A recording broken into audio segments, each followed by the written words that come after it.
Hello viewers, let's discuss the topic multinational corporations and developing countries. Now countries with a global impact is nothing new. For centuries, multinational corporations have been investing and creating a market for their goods. For instance, we can see that the first multinational corporation was considered to be the English East India Company set up in 1600, which created a market for their products in India. Gradually, we find several major multinational corporate houses emerging, creating a major market for their finished products in different parts of the globe. Now, it is pertinent to understand here that multinational corporations are considered to have both positive as well as negative impact on developing countries. Some scholars believe that the positive impact is more than the negative impact. However, before we move on to this debate on the impact of multinational corporations on developing economies, it is imperative to understand what is a multinational corporation and how do multinational corporations work. We'll also try to understand the various structural models associated with the working of multinational corporate houses. Now, in recent decades, we have seen that multinational corporations have been increasingly attracted to invest in developing countries. They purchase raw materials, outsource their production, and they also find a market for their products. In a way, these developing countries offer a lucrative area for investment for these MNCs.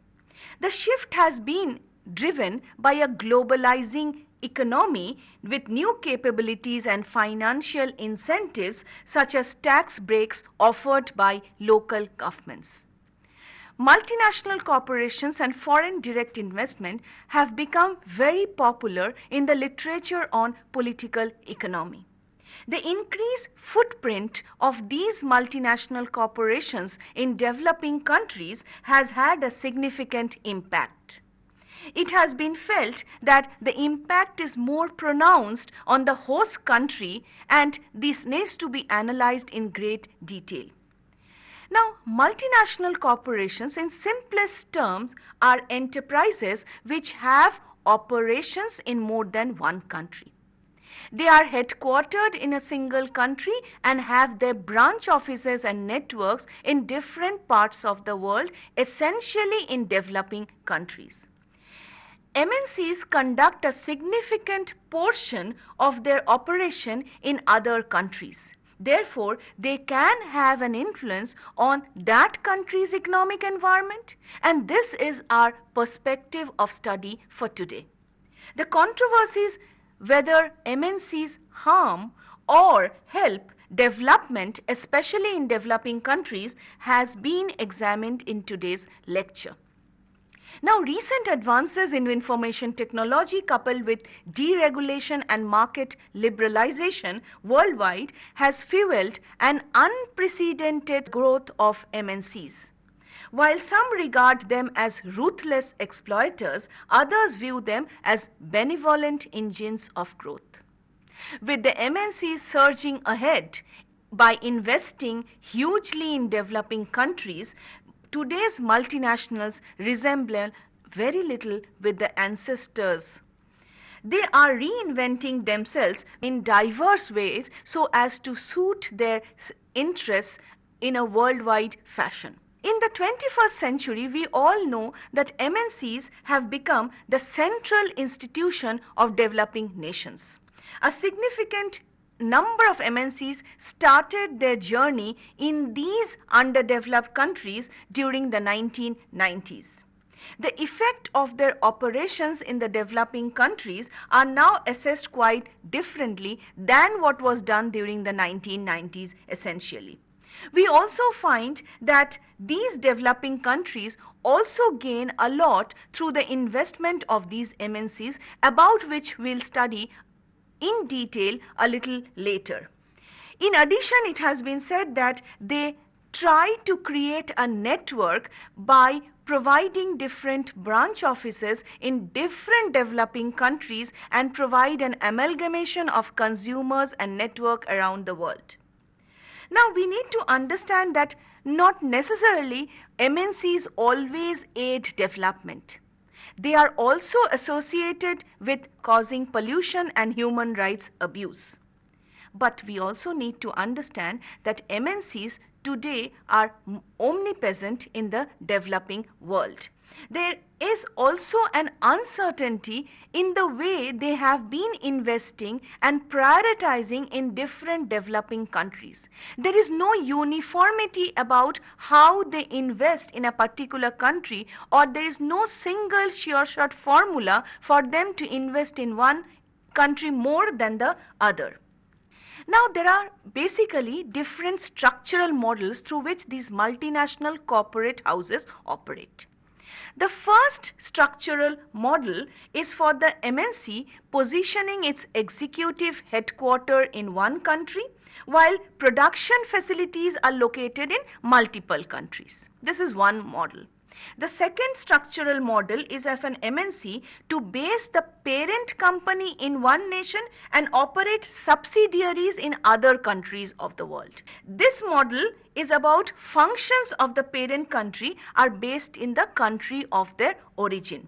The subsidiaries are more or less independently organized bodies which very basic ties with the parent company. In the second model, we can take the example of Nestle, headquartered in Switzerland.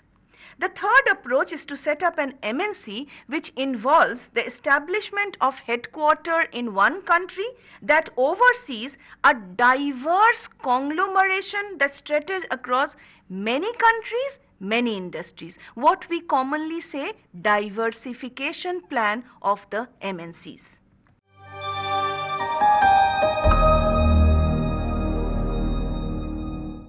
But one thing is common in all these MNCs.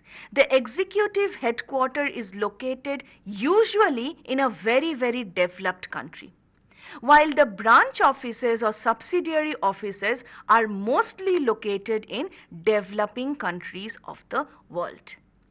Now, with this system of operation, how do they impact developing countries? We also need to understand that governments and liberalizing of MNCs differ from different developing country, and it is not also uniform, which means that the extent to which a developing country will welcome MNCs vary from one region to another region. The objectives to attract MNCs differ from country to country, and that is the reason why the nature of attractive incentives given by the developing countries also differ coherently.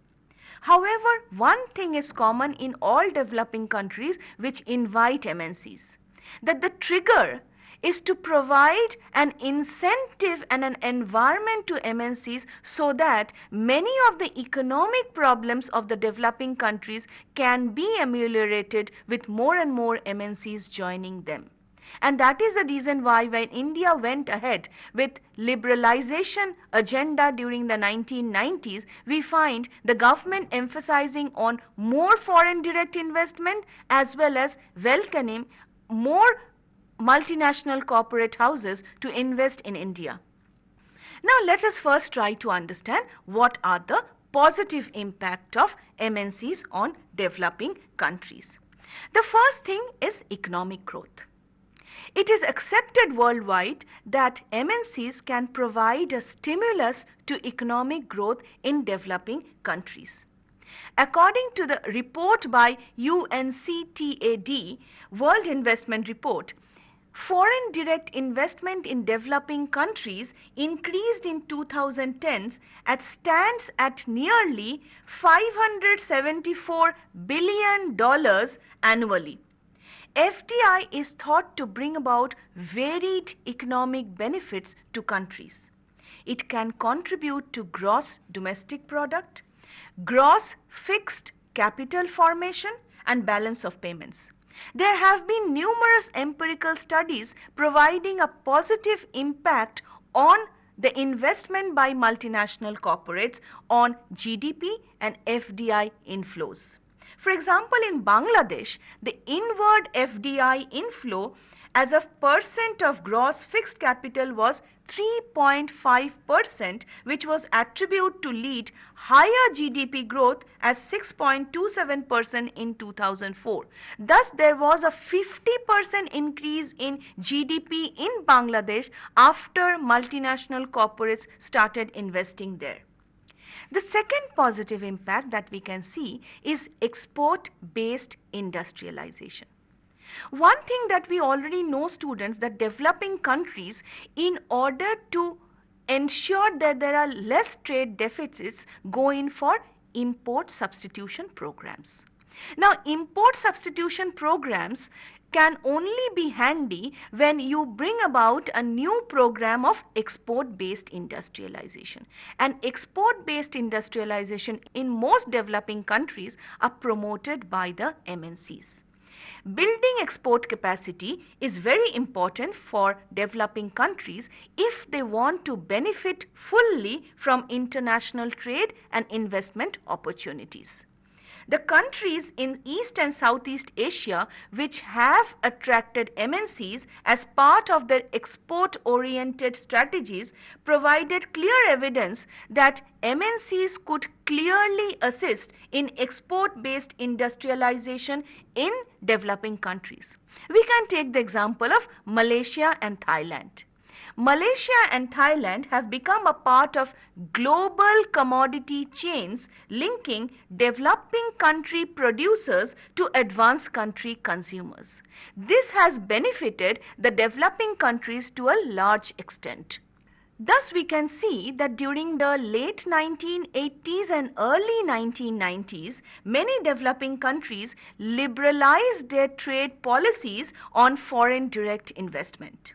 Singapore, for example, effectively tailored industrialized policies to attract multinationals and successfully managed MNCs productively to complement indigenous industry. Singapore benefited from neither rich natural resources nor proximity to large economic markets. However, strong leadership, proactive industrial strategy, and a consistent and favorable policy towards MNCs enabled its capitalists on MNCs investment. One important thing that they did was that they could capitalize on foreign direct investment and help Singapore to grow economically as a prosperous nation. The third positive impact of multinational corporates are capital formation. Capital represents a very economic asset for developing country. A significant benefit of MNCs is their injection of capital into the developing country, bringing financial resources often unavailable in these poor developing countries. An important share of the total capital inflow to developing countries come from the MNC's investments, and estimates vary from 14.9% to 51.5% of the total flows of developing countries' capital inflow. Studies show that foreign multinationals are indeed more productive, pay higher wages, and are more export intensive in terms of creating local firms. Thus, they aid export promotion and capital formation in developing countries. Another important aspect of capital formation is due to the fact that MNCs contribute important foreign exchange earnings through their trade effected by generating exports. By producing goods for export, the balance of payments of the developing countries enhance economic growth, becoming an attractive prospect for further investment and contributing in the growing role of developing countries in world trade. MNCs provide the developing countries immediate access to foreign markets. and customers which take foreign firms years of investment and effort to acquire for themselves. Thus, we can see that MNCs also help indigenous domestic firms to find a foothold in the global world markets. Another important contribution of MNCs is technology, research and development. Technology development and work processes differ greatly in developing countries and in some cases between regions of the same country. For example, Bangkok or south of Thailand is more developed than northern areas of Thailand. MNCs contribute greatly in providing the foundation for technological development. This holds true for some regions or cities of India also. If we look into the amount of foreign indirect investment and the amount of research and development inflow and investment provided by MNCs in India, we find the growth of high-tech cities in areas where they have invested. Thus, we find Bangalore and Hyderabad emerging as technologically driven cities with the help of these foreign direct investment and capital inflows. A vital resource gap filled by the MNCs, as proponents say, is technology. The desire to obtain modern technology is perhaps the most important attraction of foreign investment for developing countries. MNCs allow developing countries to profit from the sophisticated research, technological know-how carried out by these multinationals. Almost all multinationals invest a part of their profit in research and development. And when these research and development institutes are located in developing countries, the developing countries also benefit from the expertise of this R&D cell of the MNCs. Thus, they make available technology to developing countries which would otherwise have just not been possible for the developing countries to come across or have access to. MNCs train local staff, stimulate local technological activities in the form of funding startups, and transfer technology through the local economy. Additionally, advanced technology also aids the quality of production distribution in the developing countries also. Another important contribution which is also debated is MNCs also help in providing cleaner environment. Because of their access to more resources, capital, they can also contribute to providing pollution-free technology. They can also provide environmental-friendly technology to developing countries. Thus, FDI through MNCs may help in the overall development of the domestic environment. In addition, MNCs tend to bring their higher pollution control and energy efficient standards in developing countries. In fact, it has been observed through a study of 300 Indonesian companies that companies which invested through multinational corporates have benefited from cleaner, environment-friendly technology than countries which did not have access to such control or foreign direct investment. In a study, comparison of the pollution levels in waste streams confirmed that enterprises that had foreign ownership had superior performance as compared to private ownership. Another important area of contribution is poverty alleviation. The multinational corporates encourage people to produce a certain products, and that products make the workers' life improvement. MNCs also provide a standardized wage to the laborers, thus bringing about an overall improvement in the living standard of the people in the developing countries. For example, the Daimler Chrysler project in Brazil can be seen to be a very worthy example of how MNCs can contribute to poverty alleviation projects. Daimler-Benz in 1991 looked for ways to use renewable natural fibers in its automobiles. Now what happened? For the Brazilians, life changed drastically for the better. Children were able to attend school, medical facilities could be provided, and people became more active in local politics. The liberals believe that industrialization through MNCs combined with a free market economy has allowed many previously agrarian-based economies to come out of their poverty-stricken state of affairs. The international operation of these corporations is consistent with liberalism but is directly in counter to the doctrine of economic nationalism and to the views of countries committed to socialism and state intervention in the economy. Now, liberals show that those who have chosen MNCs to invest their countries see a higher rate of poverty alleviation than countries which follow a closed economic model. For example, let us take the case study of Taiwan. In the last 50 years, Taiwan has transformed itself from an agrarian economy which was much poorer than sub-Saharan African countries to a country which is now as rich and as prosperous as Spain. From 30 million people entrapped in absolute poverty in 1950s, it now has virtually non-absolute poverty, and real wages in Taiwan are now 10 times higher than they were 50 years ago. Another very important positive impact of MNCs are employment generation. MNCs play a very crucial role in creating new kinds of jobs that can contribute to employment generation and improve the quality of life of the employees. Those who argue for MNCs state that MNCs generate high-scale employment worldwide.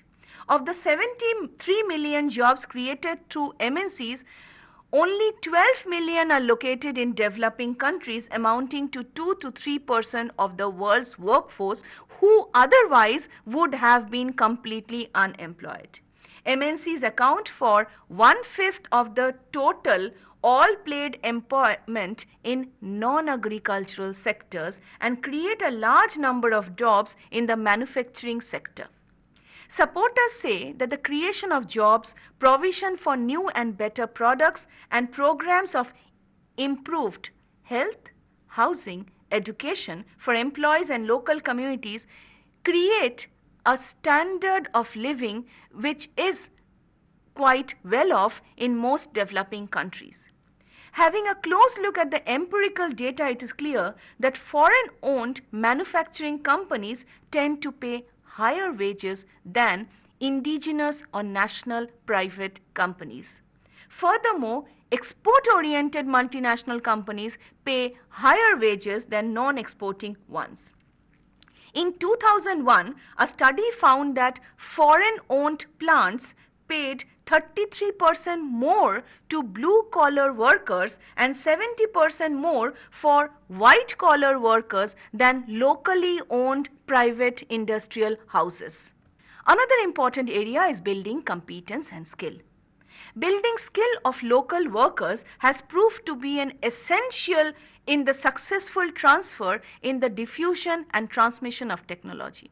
It has been widely accepted that multinational companies create a locally trained workforce who are technologically savvy and who can be an asset to the home country also.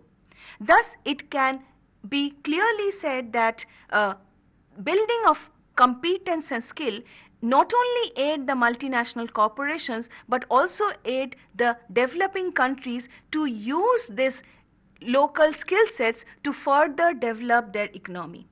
It has been found that universities and research and development institutions are funded by multinational corporations who help in better acceleration of local knowledge.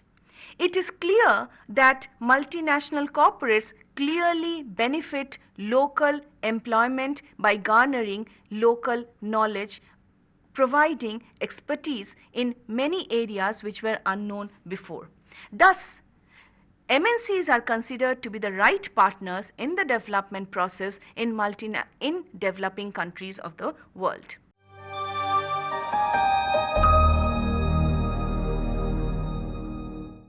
So far, we have understood and analyzed the positive impact of MNCs. However, many scholars have conducted a number of empirical studies and they have found out that MNCs also cause considerable harm to developing countries.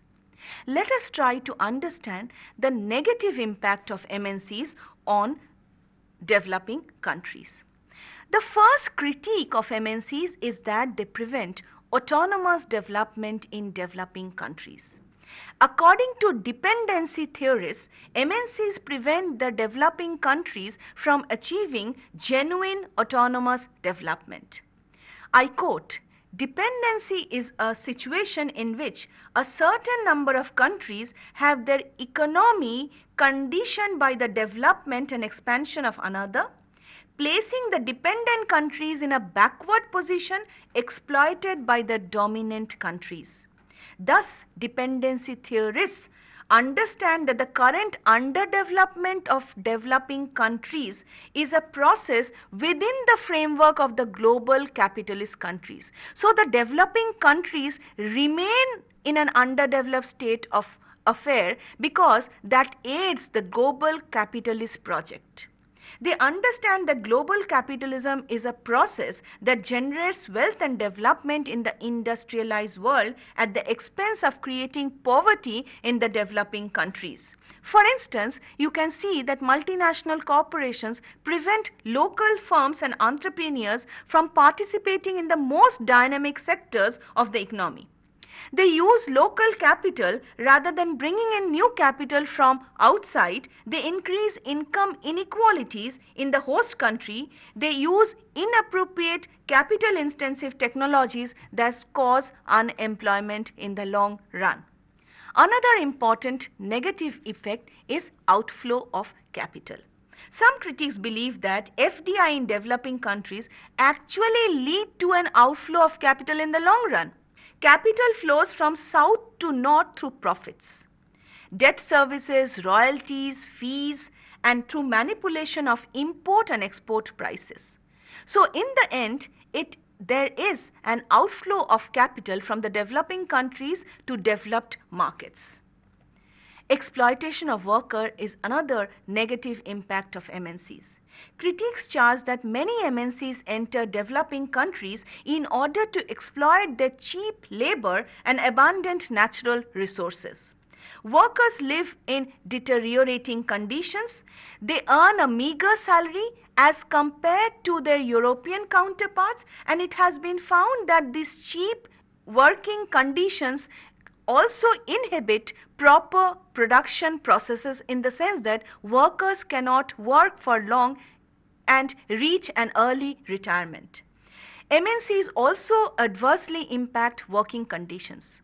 Most of the workers who are employed on contractual or tenure-based appointments. Thus, they have no surety in terms of old age pension. They have no surety if they become handicapped or they lose their jobs. In fact, exploitation of workers reaches such a level that many a times workers are sacked without proper reason. In this sense, we can see that MNCs cause much harm through exploitation of workers, not only by paying them less, but also by creating unfavorable working conditions. The next important area of negative impact is environment pollution. With regard to environment, international big business is both the creator of pollution and the only resource available for its cleanup. The MNC's record on pollution pales in comparison with those of many local businesses and state-owned enterprises. Critics allege that MNCs have in part, due to their sheer size, caused significant environmental damage in developing countries of the world. In all parts of the world, mining operations by MNCs have generated environmental degradation and pollution, widespread displacement of local people, as well as infecting of hazardous and toxic substances into the river systems. multinational oil companies have been the target of protest and criticisms for widespread pollution and human rights violation in developing countries. For example, Nigeria, Indonesia, and the Caspian Sea region holds examples for this. Another negative impact of MNCs is organized crime. The introduction of famous brands into developing countries by MNCs have provided an irresistible lure to criminal organizations to branch out into this lucrative area of trade. Now, in East Asia, which is considered to be the hotbed of counterfeiting, criminal organizations involved in gambling, prostitution, smuggling, narcotics, and human trafficking have now migrated to counterfeiting because of this highly lucrative rewards and low risk of the nature of crime. Penalties for trafficking in narcotics are notorious in East and Southeast Asian countries. Organized crime is a serious global problem. But what has happened today, there has emerged a huge market for counterfeit goods. Big brands have seen counterfeiting of their products and which is being sold at cheap rates in the local market. Thus, we can see this is also a new way through which organized crime works in East Asia and Southeast Asia through counterfeiting of major expensive brands. Another important impact is health and safety risks of these multinational corporate houses. According to some recent media accounts, 10% of the world's drugs are counterfeit. Fake baby infant formula, cough syrup, and other medicines have led to serious illness and diseases. Almost all of these harmful health safety in developing countries have caused irreparable damage to babies and diseased people. Almost no serious health or safety incidents have occurred in advanced countries. Thus, developing countries have become a safe ground for dumping of spurious drugs and products which have otherwise been banned in advanced developed countries of the world. This creates serious health and safety hazards for all groups of people.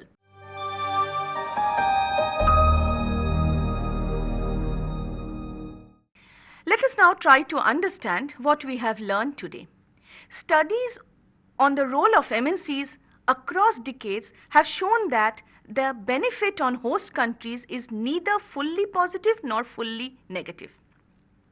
The impact of MNCs on developing countries have been profound in the sense that they have created jobs, employment, they have created capital formation, they have increased GDP.